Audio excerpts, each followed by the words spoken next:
The lighthouse at the edge of the fjord. In a remote village, nestled between icy fjords and towering pine trees in western Norway, there stood a weather-beaten lighthouse at the end of a craggy peninsula. Everyone in the village knew the story. That lighthouse saved us all during the Great Storm of '84. Its keeper never left, even when the sea rose like a monster.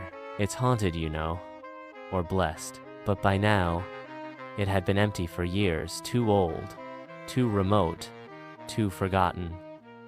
And it was about to get a new keeper, a girl named Linnea, age 14, who didn't feel brave at all.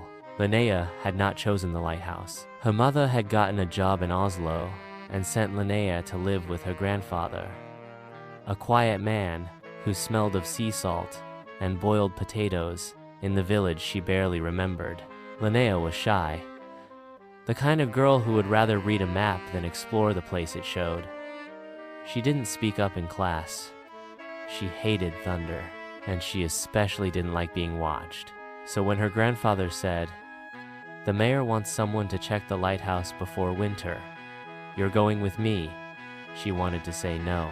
But something in her heart, maybe the tiny flicker of who she wished she could be, made her nod. The first visit. The path to the lighthouse was steep and winding. The fjord wind howled through the rocks, and the mist curled like breath over the sea. The lighthouse rose like a sentinel tall, chipped, tired. Linnea's job was simple. Dust off the windows, check the staircase, oil the hinges.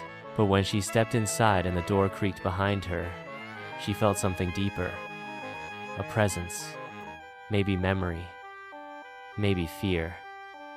Still, she didn't run. She stayed. The days that followed.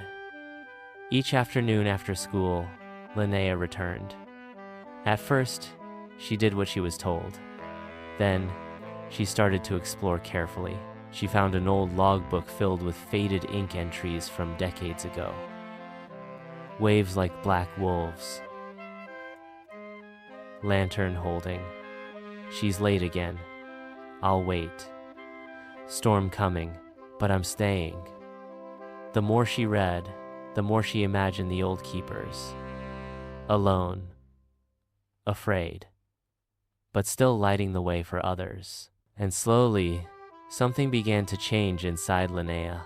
She stood taller. She spoke louder. She felt not fearless, but stronger. Then came the storm. One evening, as the skies turned iron gray and the wind clawed at the village, the power went out. The mayor's radio crackled. The ferry's still out on the water. Visibility's gone. The villagers gathered in the cafe, worried. They needed a signal, a light. Everyone turned to Linnea's grandfather. "The lighthouse," they said. But he shook his head.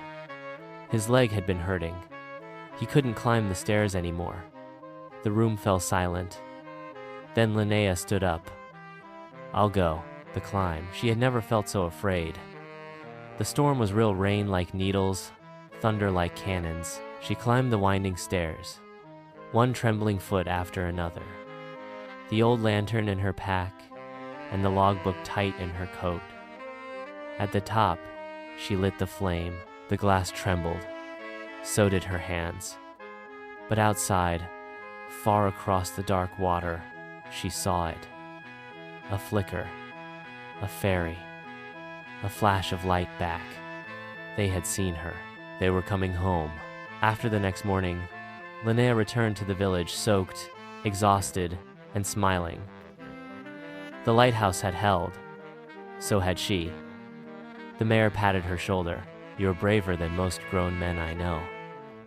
Linnea didn't respond with words. She just looked out at the fjord calm now, and felt the warmth of something that no storm could take. Moral of the story. Courage isn't the absence of fear. It's the decision to climb anyway, even when your legs shake, even when the path is steep.